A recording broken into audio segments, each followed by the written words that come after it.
Hey everybody, it's Andrew the Moo here, and you hear this nice, upbeat, relaxing music right now, and it can only be the finale of the blind, benevolent bovine run here at Undertale. Now I'm going to go ahead and be honest, this is post-commentary because I did some editing to this video, and you're going to be able to tell that I edited and I made a few mistakes and things of that nature while I was doing this, but I wanted it to look, as cohesive as possible, but here we are, ladies and gentlemen. We're heading to see some of our friends and acquaintances that we made throughout the game, to talk with them and to, say goodbye as we leave this place together.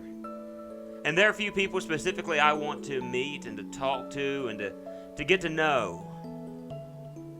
But while we're doing this, I also want to talk a little bit about the game. I've got to say, going into this blind for me I was a little nervous because I've never really gone into a video game blind, for Let's Playing, and at the same time you go, well, how many games have you Let's Played thus far? And you're right, I haven't really played through many video games, and so, but when you're a new channel and you decide I'm going to do this blind, you realize exactly how much of a daunting task it might turn out to be. But anyway, I decided to give it a go and see what happened, and so far it actually worked out better than I thought it would.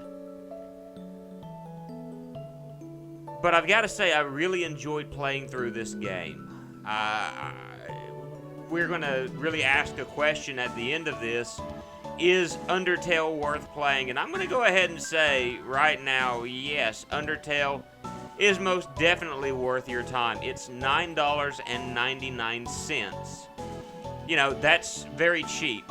In fact, I'll go ahead and say that I've paid like $60 for an Xbox One game or for a full price video game, and I enjoyed that a lot less than I did Undertale, and I viewed it as being a whole lot less, or viewed it being worth a lot less than Undertale, rather. But again, $9.99, that's a really good price for this. And there are a couple of reasons why I like this game and I believe it's worth it. It's because of the fact that, one, let's talk about a lot of the characters that are in the game. The characters, I was really drawn into the characters that are in this game, the personalities that they all had and exhibited as we walk up to Muffet, and let's talk to her real quick. Oh, they just finished up tallying up the money from the donations that apparently I didn't help out too much with. And what are they able to afford? 4 stylish heels for every spider? That's great. And it's this guy who was talked into getting donuts, and he's not going to buy any more donuts from spiders. And look at this guy. Yeah, you can tell my editing at this was a little bit herky-jerky in the beginning. And the house is still on fire.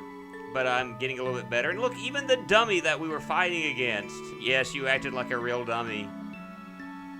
And we get to meet up with someone who I really wanted to talk to. One of the first individuals I wanted to see, not Mettaton. Mettaton is one of those characters that really and truly I thought, the battle I had against Mettaton was, it was very dramatic, and I think it worked out great in the end. I had 1 HP left. Was I going to make it? We survived. But that's exactly what Mettaton would want, just that battle at 1 HP. And it seems that Mettaton is going to be starting his own group with Shyren, Napstablook, and a few others. So, he's going to get that fame and that fortune that he wanted, and Napstablook is going to get the friends that he wanted. Oh. And Blook is one of those characters I really, really, really wanted to make sure that I saw, at least on my way out of here. And I'm glad to see that things are working out well for Blook, that he's going to have a number of friends, and that things are going to work out well for him. So, but that's the thing about these characters, is that they have just that. They have character. Even for a game where you have text appearing on the screen rather than voice actors, you really get drawn into the personalities that you see on the screen. And that's something that a lot of video games can't claim in this day and age. We still can't enter into that house, and I know why. There's a key that I would buy from the back alley vendor that sold the junk from the junk store. But we'll worry about that later. Maybe at another time I can try to get the money together and buy the key to unlock that house. Wanted to make sure we talk to the snails before we go. It's important that we talk to snails and we treat them with kindness. And look, it's the ducky. It's the ducky. Oh, yes, and he's going to give us a ride to the other side. And, you know, even though this music continues playing in the game, it's, you know, it doesn't have quite the same feel to it as the determination showed by the little bird. But hey, one of the other things that drew me into this game was its story, because the story, again, in my opinion, was done out very well. Okay, we'll talk about the story again in just a moment. This is one of the other characters I wanted to make sure that I visited before I left the underworld. Onion-chan. Did you hear? You're back! Yeah, I know I'm back. Oh, you're going to tell us a big secret. You're going to start a band. That's great. The Red Hot Chili Peppers. That's nice. Well, hey, look, I have instruments that I can't play and I can't sing, so I mean, hey, it works out well for both of us. I think you're going to do great. And what makes me happy about this is the fact that, you know, I was worried about Onion-chan because, you know, the first time we walked by him, or her, I'm not sure if that's male or female, I'm assuming that's a female, by the look on its face, but I'm just going to refer to Onion-chan as a her from here on out. You know, after she revealed her plight to me, I was very nervous that she was going to die in the underworld.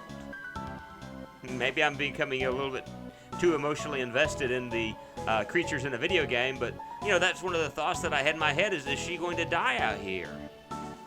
Yeah, we're going to get 3 more gold for the fairy. Yeah.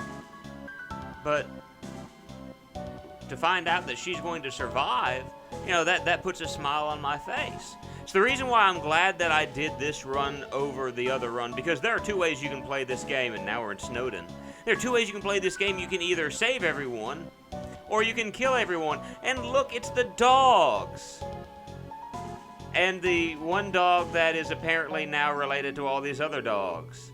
It's the 2 Grim Reaper dogs that almost killed me. Or I guess they're more executioner dogs, but still. And brought our families together. Yeah. But, I can't remember what I was saying now. I said we were in Snowden, I pointed to the dogs. Was I talking about the story? Was I talking about, oh, okay, yeah. You know, the storyline to this game is a really good one.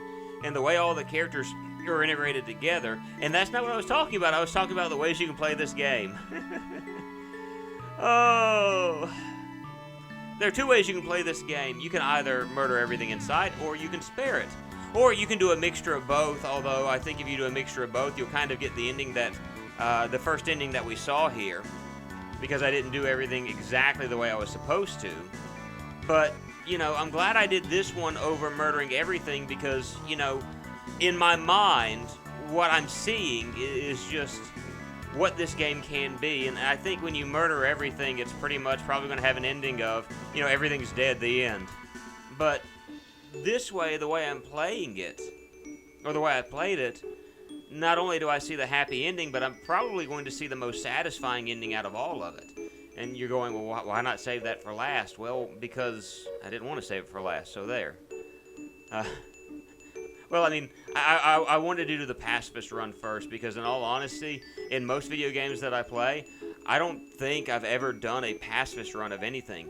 I have a friend of mine who was able to beat Dishonored on the hardest difficulty setting without killing one single person, and I'm fairly certain that I played the game murdering everything in sight because that's the way I wanted to play it.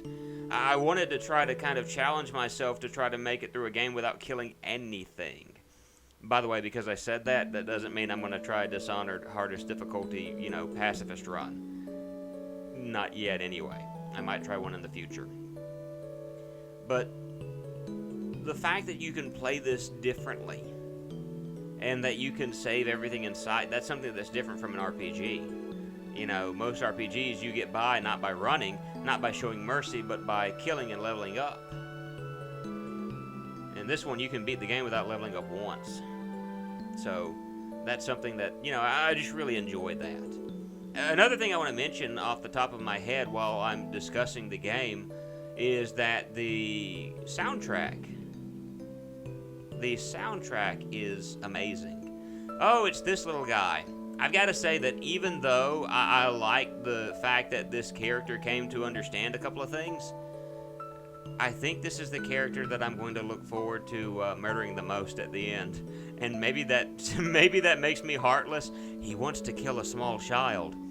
But that character probably annoyed me more than anything. And so I'm thinking I may have the opportunity to drop him off the ledge, or her off the ledge. One of the things when dealing with monsters, unless I'm given a lot of cues, I may not know what sex they are, so if I say a him for her, don't take offense to it, it's not on purpose.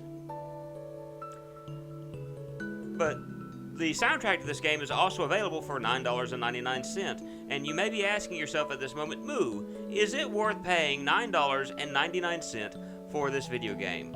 For this video game soundtrack? At which point I would say, I'm glad that you asked. Because let's talk about the Undertale soundtrack just for a moment.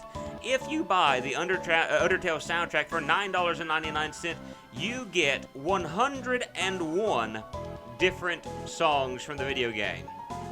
Now, when I say 101 different songs from the video game, I'm not talking about just 101 generic sounding tunes. Some of them may sound kind of similar, but Toby did an excellent job of making a soundtrack for this video game.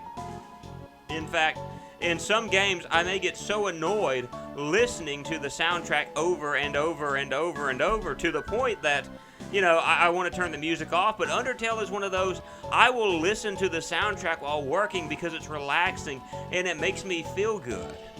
It makes the experience of working throughout the day a whole lot easier and a lot more enjoyable. Hey, it's that guy that we saved in the room that I never figured out what it does. Maybe I'll figure it out in the next round, maybe I won't, or maybe I'll just make a video sometime later on showing when I finally figured out what it does, or I may just actually spoil it for myself. Although I would ask, please don't spoil for me about the door, okay? It may not open now, but maybe I can get it to open later. We'll see what happens. But $9.99 for the game, $9.99 for the soundtrack. For $20, you get something that's amazing in my opinion. So yeah, I would definitely recommend this, and play it for yourself. Don't just do it a certain way because this is the way I did it or something of that nature. Play it for yourself, enjoy it for yourself. Really enjoy Undertale, because I think you will. And so, within 13 minutes, I've discussed kind of what I'm wanting to discuss with the game. And, yeah, I've still got about, this is about a 30-something minute video. Whoops.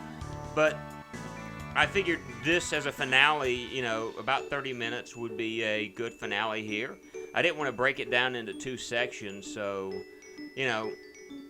and even as I, talking about this, the little character, my little guy, frisk his paws there, which is fine.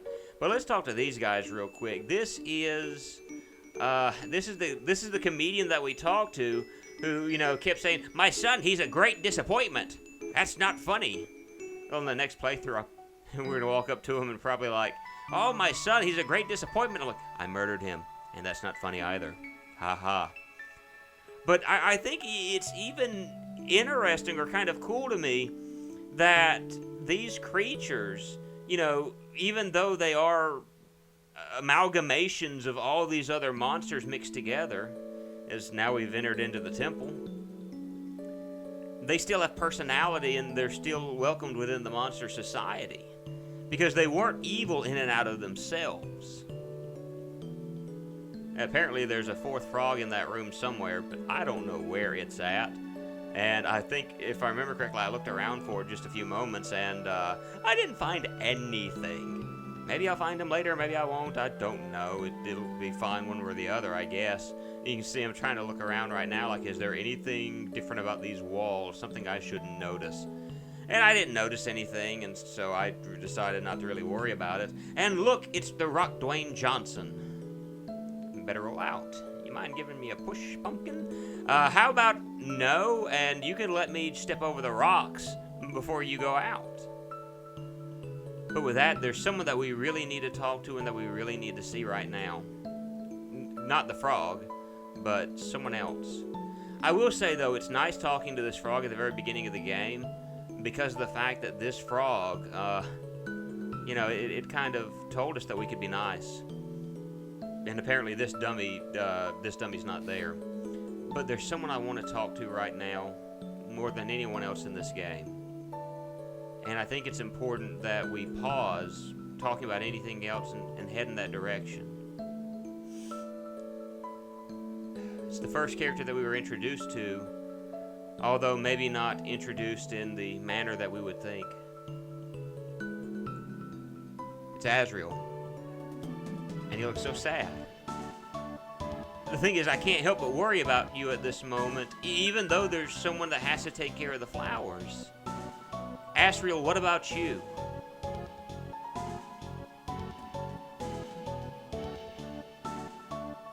But why can't you come back? See, what he's pointing to right now is the fact that, as sad as this is, Asriel is going to be turning back into something very soon. As he explains the legend of what really happened. The travelers who come up that way, they disappear, and he's wanting to know, why are we there? Why did we come to the mountain? Yes. See, Moo, I love that. Moo wasn't very happy, and Moo hated humanity. This game knows me so well. Never talked about why, but he really hated humanity. But I'm different from Moo. Although I am Moo. Very similar fashion choices. Well.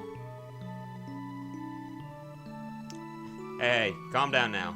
Let's not go overboard. And see, this is what makes it sad right here. Is the fact that Asriel could not find a true friend in Moo.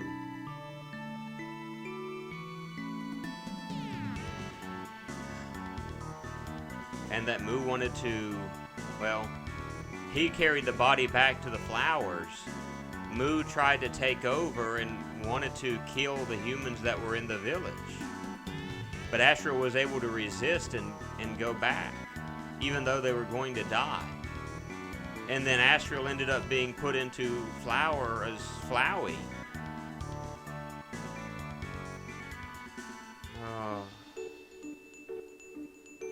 Yeah.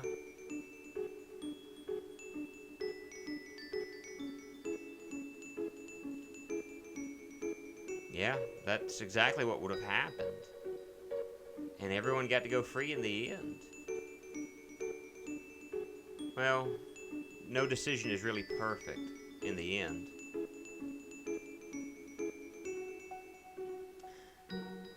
Here's the sad thing, though. We have to leave Asriel here.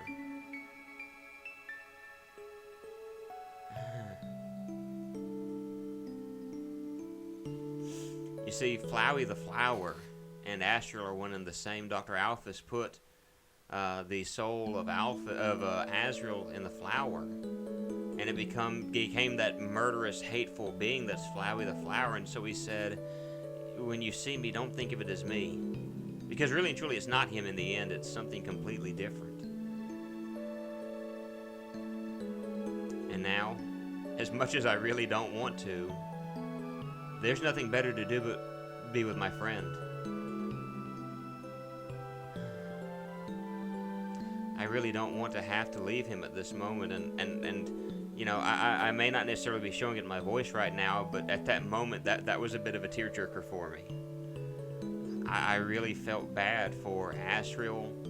Whereas everyone else got to survive, he's doomed to turn back into Flowey the Flower. And that's not a fate anyone should have. But now, ladies and gentlemen, it's time for us to leave. It's time for us to leave. But before we leave, why don't we talk to our friends? Yeah, sorry about almost trying to take your soul.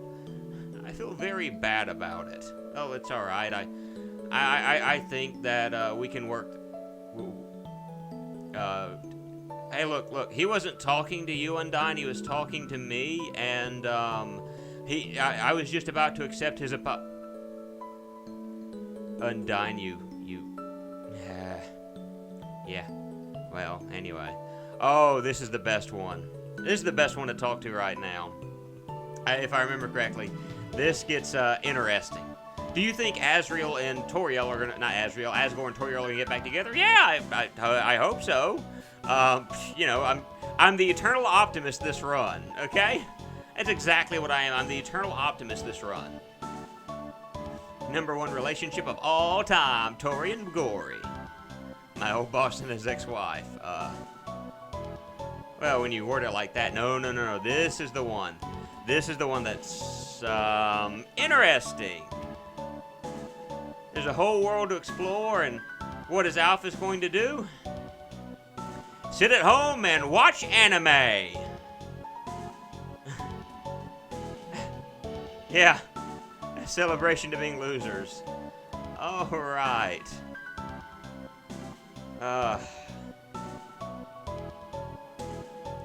Oh, this is gonna be good. Asgore's like, what's an anime?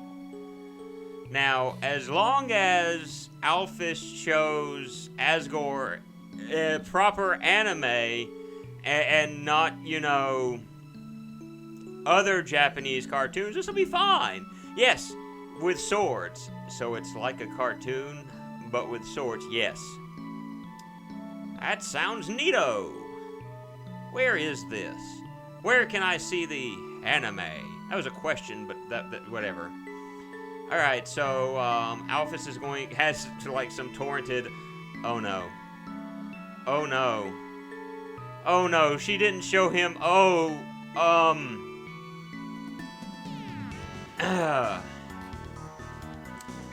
Well. Moving on. Papyrus. So Asgore, how about making me a member of the Royal Guard? Guess what? You are not going to be a member of the Royal Guard because the Royal Guard is disbanded. And so Papyrus loses out. Well, our goal was not trying to the worst possible ending. Yes, for you anyway. Yes. Please tell me I get to see what I think I'm going to see in just a moment. Butterscotch pie. Cooking. Can I help? You know what? No, you really don't want them to help you out. That's probably a good idea, Alphys. Alright, now here's the other part of the phone that I like. You can tell Toriel and Asgore are kind of out of it. Because Toriel's like, I've got the texting now. And they're texting each other and they're right beside each other. And I gotta say, Papyrus got it right. You're 2 feet away from each other and you're texting each other. I hate when people do that. Texting for a good reason. Why? That's a question. Well, because we're huge dorks. All right. Do not say that. You are not a dork. Oh, never mind. Never mind.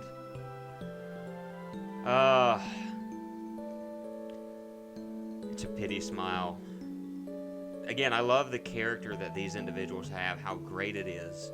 But now that all of this is done, it's time to leave. Walk out that door, and the adventure ends. Your friends will follow us out. I'm ready to leave.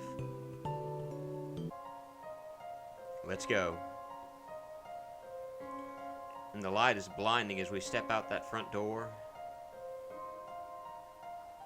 And we get to see something we haven't seen in a long time. It's beautiful, isn't it? It's almost something out of a almost out of a Bob Ross painting. It's the sun. And these creatures have never seen it before live. Yeah, I live with this. It is nice. One of the great things that I got to do when I was living in Jacksonville, I lived about 3 blocks away from the beach. And one of my favorite things to do was to step out to the beach early in the morning, about 4 o'clock in the morning. I would have a seat and I would watch the sun come up. It was one of the best experiences that I could have living out in that area. I don't live too far from Jacksonville now, but there's no way I'm driving out there just to see the sunrise. But they're realizing now that they're free that someone has to do something. That's right, it's the beginning of a bright new future, guys. I kind of find it weird that now's the era of peace between humans and monsters, and the moment monsters step out the door, they're like, "Sup, guys? It's the monster!" But we have the option, are we going to be the ambassador? Of course we're going to be the ambassador. Of course we're going to be the ambassador for the monsters. Are you crazy? Are you crazy? Someone needs to go stop him. Yeah, you're right. Someone needs to stop it. Oh, bye, Sans. And Undyne, of course, does that for us. And Alphys just flees after Undyne for obvious reasons. And so that leaves Toriel and Asgore. And should I do something? Toriel's like, "You better step off."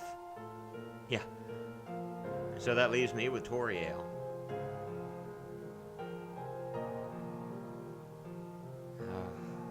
Enjoying the sun together and... Yes? Yes. Kinda, sorta, maybe. I want to stay with you.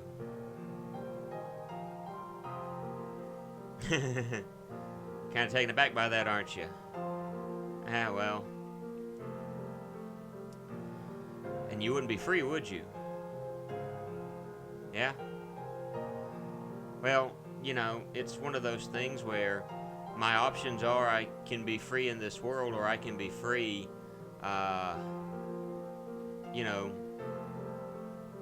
in the monster world, living in the ruins. So it worked out better for all of us this way. We survived, guys. We made it out, and time for the credits to start. That's right, we beat the game, guys. That kind of the end. We're not quite done with the ending yet, but let's take a look at the cast as we go along there. There is the Frogget, the first creature we faced against. He's now a professional frog. Whimsum is still a little bit guilty. The Mold Small found a new cave, as the Lux is now a reformed bully.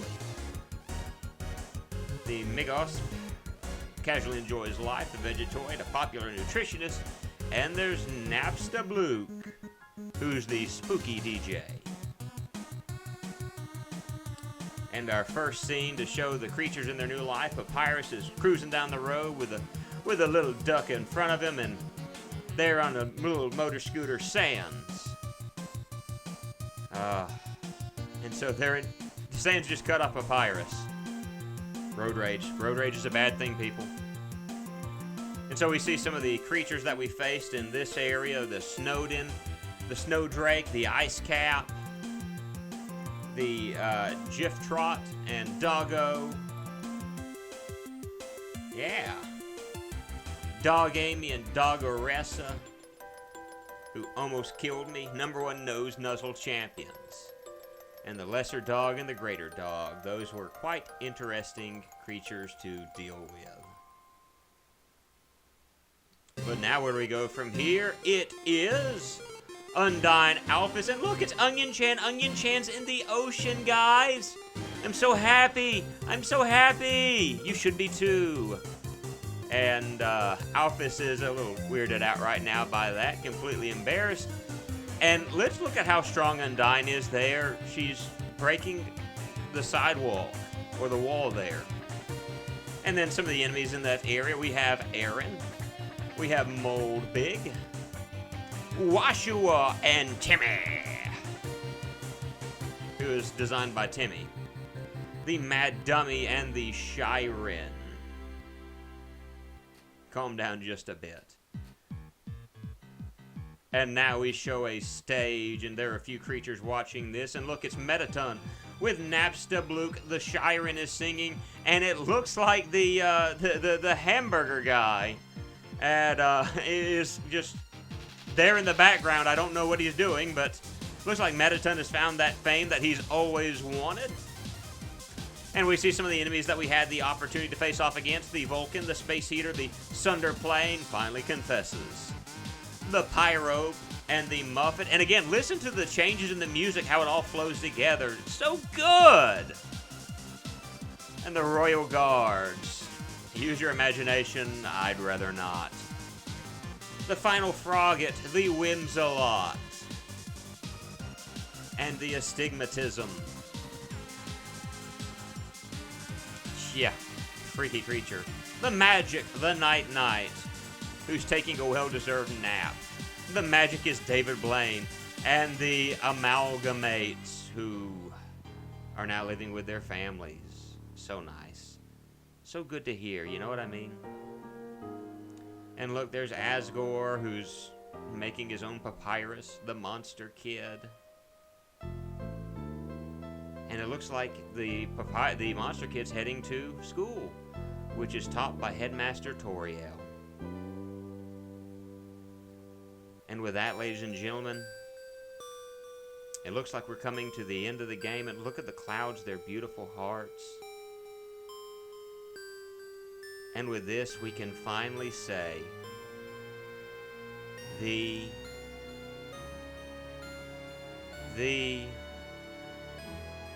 Wait, what? Oh, no, what? Oh, hi, Azriel. How are you? Oh. Oh, the special thanks, the special, very special credits. And I like the way they did the credits at the end of this, because there's my heart, I have infinite HP, and what's going to happen? I'm being attacked! No! And I figured out a really good pattern in order to avoid these. Figure eights, baby! Figure eights! How you take on the final credits? Well, that didn't work out well. Well, it's not working out well at all. Well, I did well in one spot, and now... there we go. I found out how to avoid that, so I'm very good at this. And now we've got, here's the thing.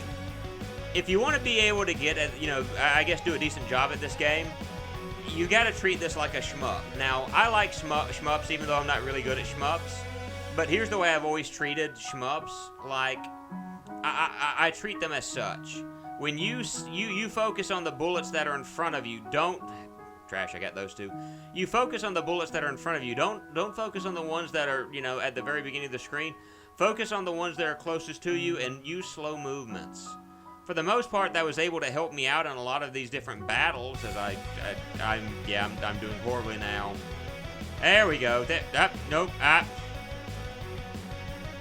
I found like the one area where I'm doing worse of all, and look, I'm being attacked again. And here's the problem, I can't do the figure eight now. I can't get the figure eight done, but I'm avoiding these. Oh, nope. We're done. We're done. And some of these are just really, really long to the point where I'm kind of stuck out. Oh well. Trying to get the figure eight in there, but nah, I'm failing. Give it up. And when it's all said and done, I did a whole lot less than I figured I would do, but we're at the end of the game, guys. We have finished up the credits. Special thanks to those who supported it. I'm very grateful to those who made the game. Again, $9.99 for the soundtrack. Buy them both. Buy them both now. But with that, I bid you guys adieu. See you in the next game.